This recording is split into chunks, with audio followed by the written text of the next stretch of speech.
Hello guys, in this video I'm going to show you how to turn on Connect Waze on the Everand application. But first of all, I just want to mention, please don't forget to subscribe to our channel, because at 100,000 subscribers we are going to show you our YouTube revenue statistics and growth strategy, how to make money online.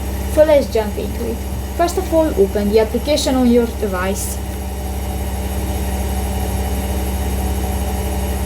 Here, go to the lower bar and click to the last icon, the account, and go to the audio player settings under the report an issue button, and here you can find three options. Go to the last, the Connect Waze, and if you want to enable, click the next light gray circle icon, and if it will be turned black, this function will be enabled. But actually I don't want to use that because the map.